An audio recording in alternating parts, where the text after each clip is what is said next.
Senadoras, senadores, el día de hoy se consuma la contrarreforma laboral que va a dañar profundamente a los trabajadores de México. Es una reforma hecha a modo de los patrones. Los patrones son los grandes beneficiarios, los redactores de esta ley que va a cambiar la estructura laboral en nuestro país. La parte que contiene todos los artículos de flexibilización laboral pasarán a la historia como una ley de libre despido, la ley que sobreexplota a la fuerza de trabajo, la ley que precariza el empleo, la ley que abarata el salario, la ley que considera la mano de obra como cualquier mercancía, sin considerar al empleo como un derecho humano.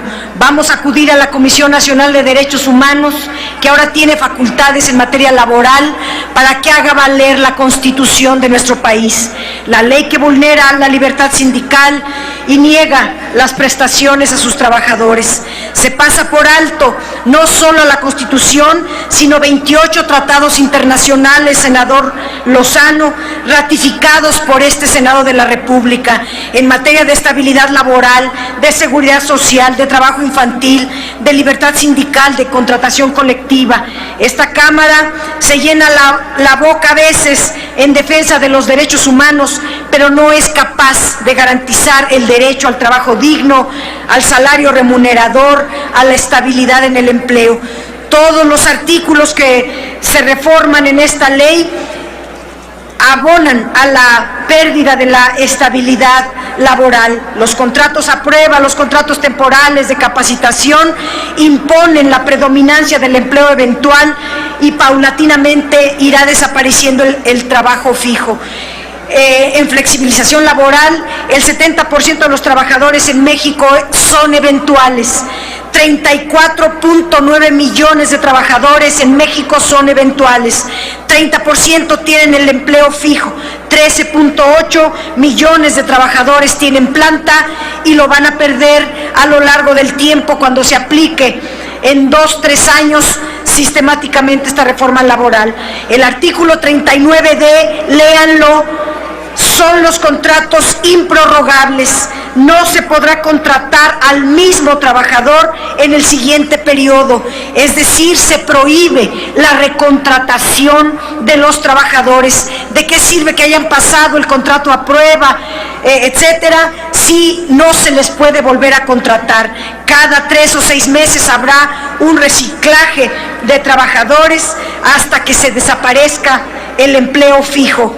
La estabilidad en el empleo es una conquista histórica que hoy se pierde con la votación de los neoliberales.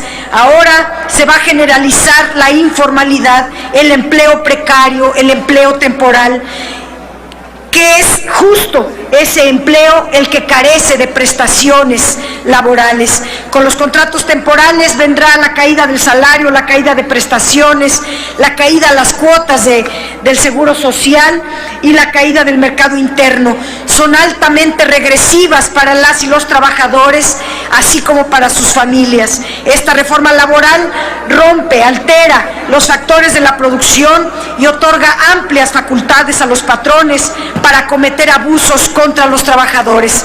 En España se hizo una reforma semejante y los contratos temporales y el 90% de los puestos de trabajo fueron destruidos en 2 años y el 25% del empleo se perdió en tan solo 1 año. Eso es lo que va a pasar también en México.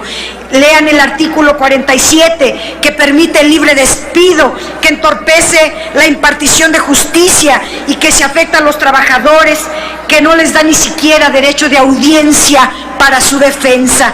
Permite que un ajeno despida a los trabajadores con una sola queja. El 48 lesiona severamente al trabajador por razones ajenas a él. Es una arbitrariedad aberrante hacer recaer en los trabajadores el costo de la corrupción de los juicios laborales que ocurre en las juntas de conciliación y arbitraje. El 343 referente a las minas, esta actividad que cobró una fuerte intensidad inusitada, donde hay 32 millones de hectáreas concesionadas y enormes ganancias. En esta ley se ve a los trabajadores con un trato medieval, una vida de esclavitud, y este Congreso no fue capaz ni siquiera de discutir este irregular acción en el abuso en el que ocurre a diario la vida de las y los mineros. Los artículos que hoy manda la Cámara de Diputados, que por cierto, saltándose su propio reglamento de Cámara de Diputados, dándonos órdenes de que violemos la Constitución para que ni siquiera se termine el procedimiento legislativo y sea este Senado el que envía al Ejecutivo para su publicación, violando toda la regla. El 371 ahora revive el voto alzado, que este Senado ya a mano alzada, que ya este Senado había logrado evitar, para que solo hubiera voto secreto y directo, y estábamos dispuestos a autorizar el voto secreto indirecto, pero no el de mano alzada, como lo establece el 371 regresado de la Cámara de Diputados. Y lo más grave, el 388 bis, que hay que entender la estructura del empleo en México. Al tercer trimestre de 2012, los ocupados eran 48.7 millones de trabajadoras y trabajadores. La tasa de sindicalización es apenas del 11% de la población económicamente activa. Eso quiere decir que 43.7 millones están bajo contratos de protección patronal, donde los trabajadores no saben ni siquiera quiénes son sus líderes, no conocen los contratos colectivos, y son esos contratos los que se van a depositar en las juntas de conciliación y arbitraje. Termino diciendo que la Cámara de Diputados quitó el 388 bis y el 390 para que continúe este negocio de sobreexplotación laboral, y que esta reforma, tal y como se va a votar, es regresiva. Nosotros en el PRD no vamos a traicionar a la clase obrera, no le damos la espalda a los millones de personas afectadas por esta ley, que aquí varios que son sindicalistas debiera darles vergüenza pedir el voto de sus trabajadores y llegar aquí para encajarles una puñalada por la espalda. ¡Que viva la clase obrera de México! ¡Que vivan los trabajadores! ¡Muera el mal gobierno! ¡Que viva el movimiento progresista! Muchas gracias. Gracias, senadora Dolores Padierna Luna. A continuación se le concede el uso de la palabra